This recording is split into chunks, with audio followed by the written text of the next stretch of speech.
Have you ever thought about building out a school bus? Well, I'm at Skoolie Swarm, and I've toured a lot of different school buses. I'm going to share with you 6 really interesting and unique school bus conversions. Let me know in the comments below which one you think you like the best.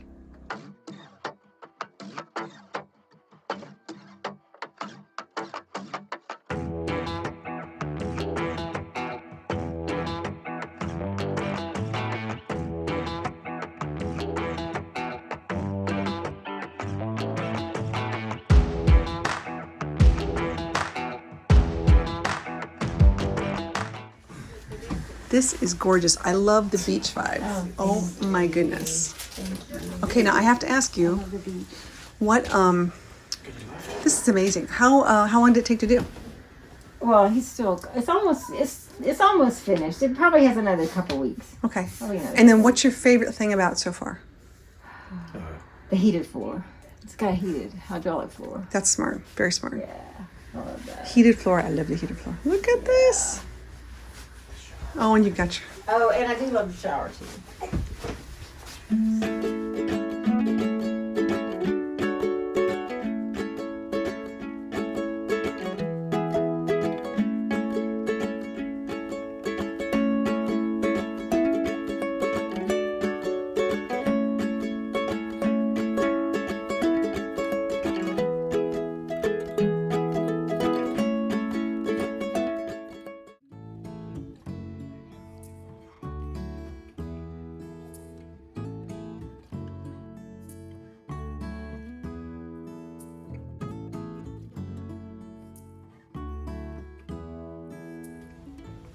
All right, tell me about this awesome bus.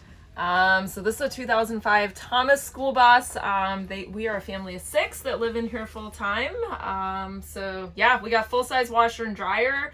We got a table for all of us. We got 4 bunk beds, and our bed is in the back. So, what is one thing that you love most about your bus? I just have to say it's super functional. We have everything that we need on a smaller scale.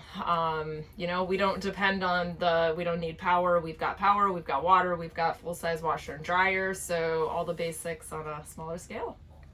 And what's one thing you couldn't live without? Ooh, couldn't live without in the bus. I'm gonna say our washer and dryer. It's the craziest thing that people always are like, whoa, you have a full-size washer and dryer, but it is super functional for us. You know, we use it to store our dirty laundry. We use it to store our clean laundry. We never have to go to the laundromat. So kind of life-changing. What's the favorite part about your bus? Favorite part about my bus is the solar, for sure, because that powers everything, and I like all the other stuff, but without the solar, we wouldn't be able to use it all, so solar. Okay, and what's the one thing you couldn't live without in your bus? We just learned this. I'd say there's a couple things. Washer, dryer, Instant Pot. Oh man, our Instant Pot broke for like 3 weeks, so it was like I just realized how often we use it for everything. We use it for pressure cooking, air frying, like it can bake, we can saute with it, like, yeah, so when we didn't have it, it sucked.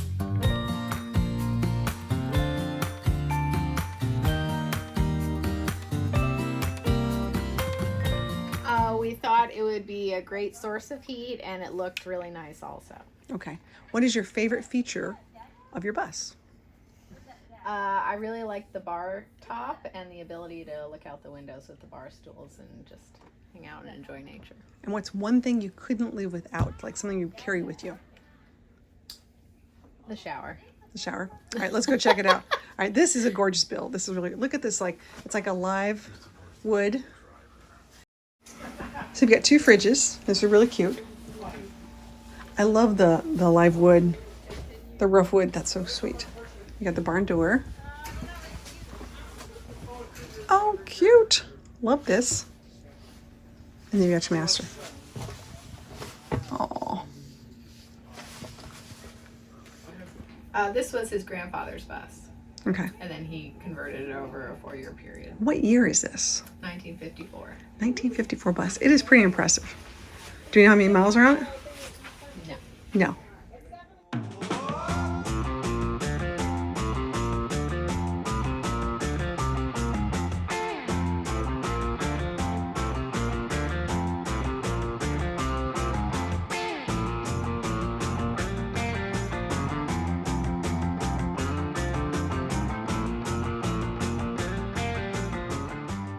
I really love our roof deck. Our roof deck is like my favorite thing. I love going up there, watching fireworks, watching the sunset, hanging out with friends. We'll eat dinner up there sometime. It's my favorite part.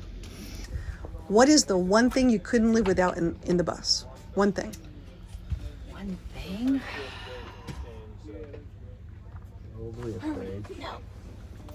That's hard. Like within the build or things that we put in? One thing you couldn't live without in the bus. I would say my bedroom door. Because it gives me that little bit of like privacy and space. When things get a little overwhelming out here, I can just go back in my little sanctuary and close it off and then just kind of zen out and do my meditation, light some incense. And it gives me just a little bit of that space, which I need.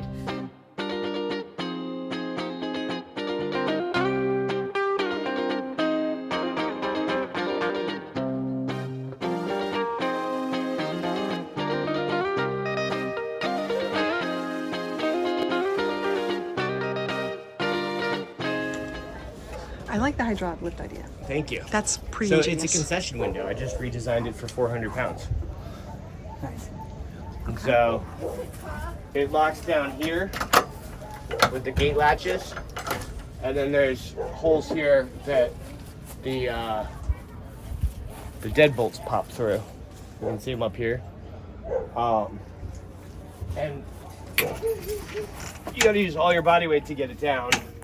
But then it'll like, if I didn't have the locks there, it would lock shut. And then it's bolted to the frame of the bus in 3 places with 6 different like fail safes on it, so it won't pop open. And then when you open it, it just goes on its own. So what brand of panels, or what made you choose these panels? I'm curious. The length. I wanted them high enough above my wheel wells so that I didn't have to worry about like road debris cracking them. And these were 68 inches instead of the standard house, which is closer to 72. Okay. And so they needed to come above that bottom rub rail.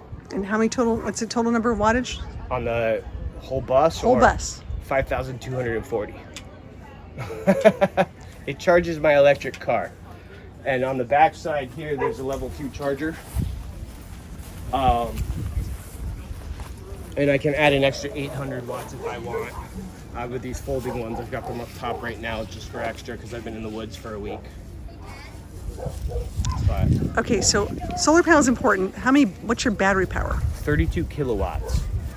So 24 volt, 1,216 amp hours, which is insane. It's because it's double the battery of my car. My car is 14 kilowatts, so I wanted a full charge at all times on my battery.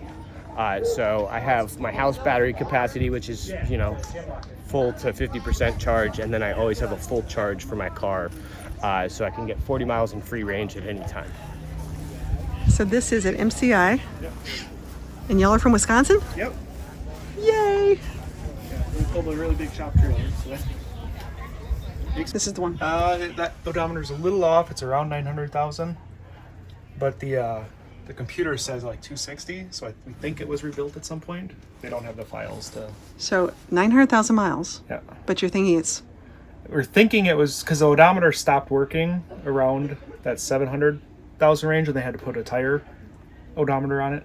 But the computer, when you plug it in, it shows 260, and you're only supposed to reset the computers when you redo the engine. So we think it maybe was done at around 260. I had all the oil tested, and it's perfect. So it should be somewhere in that range, I'm hoping.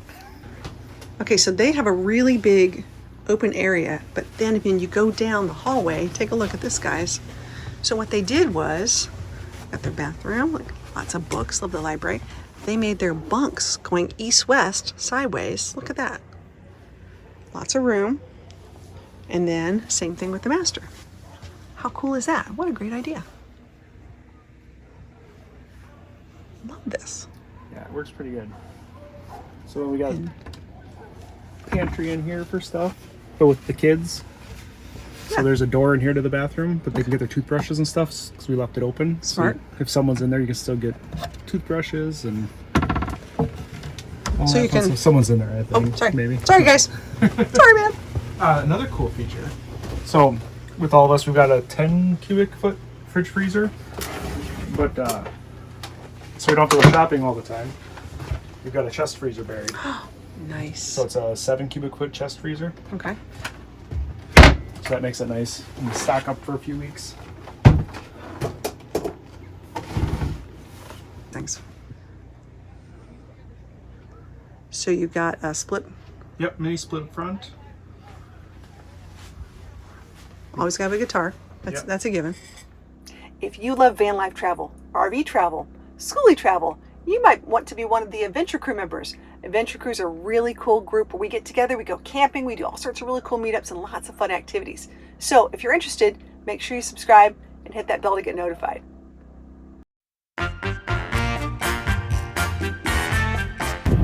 Okay, Dalton's with me. We're in the back of a golf cart. Yeah, we're in the back. Barely surviving. But I mean, it's four-wheel driving. It's okay. I think we're gonna be dying soon, my gosh. but it's 50-50. It's 50-50. We'll see what happens.